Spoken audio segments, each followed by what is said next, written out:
You know, once upon a time, we were called the people of the book. Have you heard that phrase? You know, when we first were called that, that was a negative. It was a pejorative, meaning that's all we were. Well, we've turned it around, and we are quite happy. We speak about that with pride, that we are the people of the book. Books. We understand, we read, we study, we learn, we connect with our past, understand our present, and with the aid of our own reading abilities and research, project even into a distant Jewish future.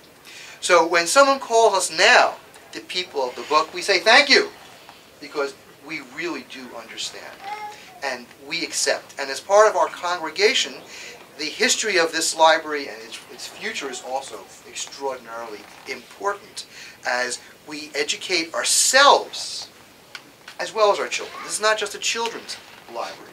This is also for all of the ages to participate. Now here's a teaching moment. Who remembers how to say the word book in Hebrew? Sefer. So, very simple word. When I came back from Israel several trips ago, I bought one of these label makers, and I went crazy identifying a number of rooms around here. Everybody want to try to sound that out? Sifriya, from the word sefer, is in fact the word for library. The book room. Now, another teaching moment. Now that you've all learned that exquisite word, what celebration are we about to have as we rededicate this room? It's also connected to the name of a holiday, making it a little more difficult to think. But anyone want to come up with a holiday whose name means rededication, and we will be rededicating this room? Hanukkah.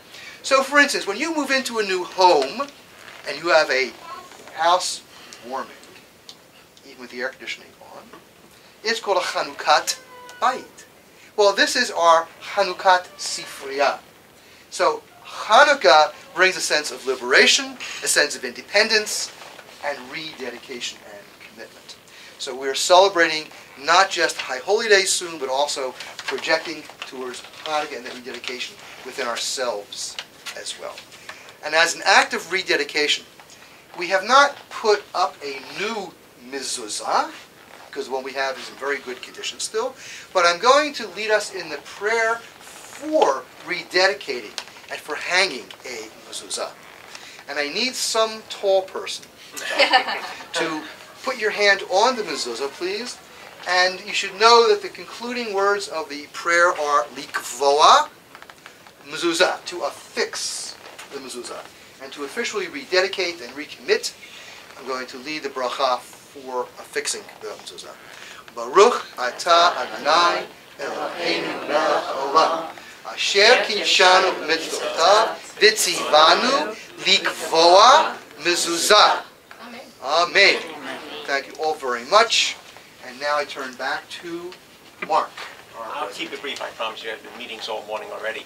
But as usual in the CBT tradition, the person who sparked this idea of rededication put the actual most amount of work into it is busy thanking everybody else. So if we don't say a big round of applause here for Ellen, we're not doing our job properly. I hope so.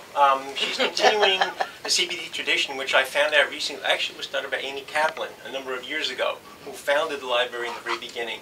So Ellen is working on trying to keep that tradition going. And the fact that we haven't really had access to these books for the last, I guess, couple of years was very frustrating. So the fact that we're back in business now and Ellen's steady hand has been just a fantastic thing, and I'm really, really proud of her and proud of this whole event. And thank you again, Ellen. Thank you.